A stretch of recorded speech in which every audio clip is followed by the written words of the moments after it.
नमस्ते।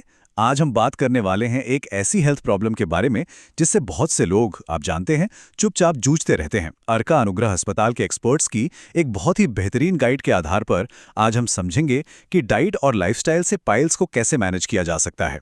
क्या पाइल्स या बवासीर की तकलीफ से परेशानी हो रही है? ये एक ऐसा टॉपिक है जिसके बारे में बात करना थोड़ा अजीब लग सकता है, पर अच्छी बात यह है कि कुछ बहुत ही आसान से बदलावों से एक बड़ा फर्क लाया जा सकता है। तो ये सारी जानकारी कहाँ से आ रही है? ये आ रही है अर्का अनुग्रह हॉस्पिटल की एक्सपर्टीज से। इसकी स्थापना डॉक्टर रमेश मकाम और डॉक्टर सरस्वती रमेश ने की है, जिनके पास सर्जिकल केयर में 70 सालों से भी ज्यादा का कंबाइंड एक्सपीरियंस है। तो हम इसे कैसे समझने वाले हैं? सबसे पहले देखेंगे कि पाइल्स आखिर हैं क्या। फिर हम डाइट की पावर को समझेंगे, मतलब कौन सी चीजें खानी चाहिए और कौन सी नहीं।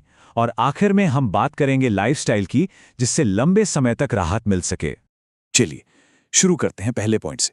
पाइल्स हैं क्या, मतलब असल प्रॉब्लम है क्या? सिंपल भाषा में कहें तो पाइल्स, जिसे हम बवासीर भी कहते हैं, वो दरअसल रेक्टल एरिया में सूजी हुई नसें होती हैं। जब इनमें जलन या सूजन हो जाती है तो शौच के दौरान दर्द और काफी बेचैनी होती है। तो प्रॉब्लम की जड़ क्या है? देखिए, ये सब शुरू होता है जोर लगाने से, और जोर लगाने की सबसे कॉमन वजह है हमारी डाइट और उससे होने वाला कब्ज। मतलब ये कनेक्शन एकदम सीधा है।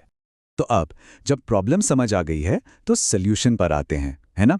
और सबसे पहला और सबसे पावरफुल सल्यूशन छिपा है हमारे खाने में। ये हमारा फर्स्ट लाइन ऑफ डिफेंस है। यहां पर हमारा हीरो है फाइबर। सोचिए, फाइबर एक स्पंज की तरह काम करता है। ये पानी को सोखकर स्टूल को सॉफ्ट बना देता है, ताकि वो बिना किसी जोर के आसानी से पास हो जाए। ठीक है, थ्योरी तो हो गई। अब देखते हैं कि इसे प्रैक्टिकली अपनी प्लेट पर कैसे उतारा जाए। सबसे पहले बात करते हैं सब्जियों की।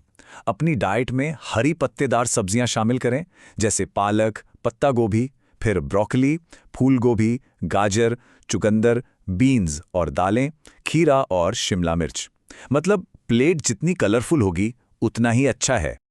फलों की बात करें तो इनका भी रोल बहुत बड़ा है। सेब, नाशपाती, पके हुए केले, पपीता, संतरे, बेरीज और अमरूद, ये सब बहुत फायदेमंद है। और हाँ, एक जरूरी बात, सेब को हमेशा छिलके के साथ ही खाएं, क्योंकि ज्यादातर फाइबर उसी में होता है।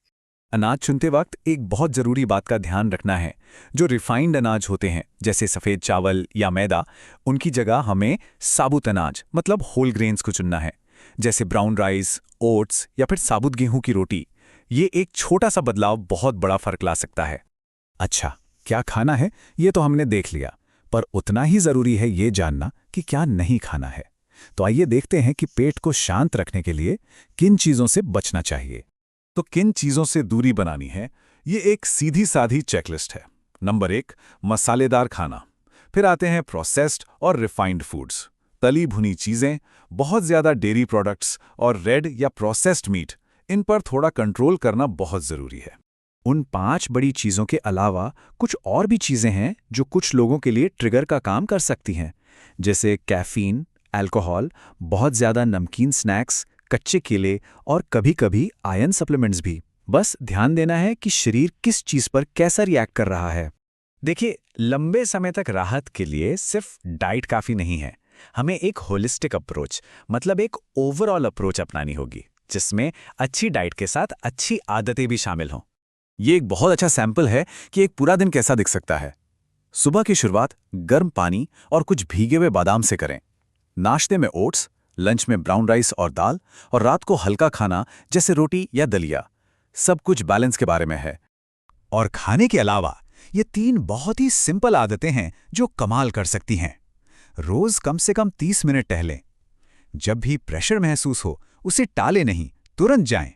और तीसरा, जो शायद नया लगे, टॉयलेट में एक छोटे फुटस्टूल का इस्तेमाल करने से स्ट्रेन या जोर काफी कम हो जाता है। और सबसे अच्छी बात क्या है कि अगर इन बदलावों को लगातार फॉलो किया जाए तो ज्यादातर लोगों को सिर्फ 1 से 2 हफ्तों में ही फर्क दिखना शुरू हो जाता है। लेकिन एक बहुत जरूरी बात, ये जानना भी जरूरी है कि डॉक्टर के पास कब जाना है। अगर दर्द बहुत ज्यादा है और कम नहीं हो रहा, ब्लीडिंग लगातार या बहुत ज्यादा हो रही है, कोई गांठ या सूजन बढ़ रही है, या फिर स्टूल का रंग काला है तो प्लीज इसे इग्नोर ना करें और तुरंत डॉक्टर से मिलें। जैसा कि अर्का अनुग्रह हॉस्पिटल की गाइड हमें याद दिलाती है, ये सिर्फ एक टेम्परेरी फिक्स नहीं है, बल्कि लॉन्ग टर्म हेल्थ के लिए लाइफस्टाइल में किए जाने वाले बदलाव हैं। बात एक सस्टेनेबल चेंज लाने की है। तो अब सवाल ये उठता है कि आज हमने जितनी भी बातें की, उनमें से वो कौन सा एक छोटा सा बदलाव है जिसे आज से ही शुरू किया जा सकता है, चाहे वो बस एक गिलास ज़्यादा पानी पीना हो या 10 मिनट के वॉक। शुरुआत छोटी ही सही, पर ज़रूरी है।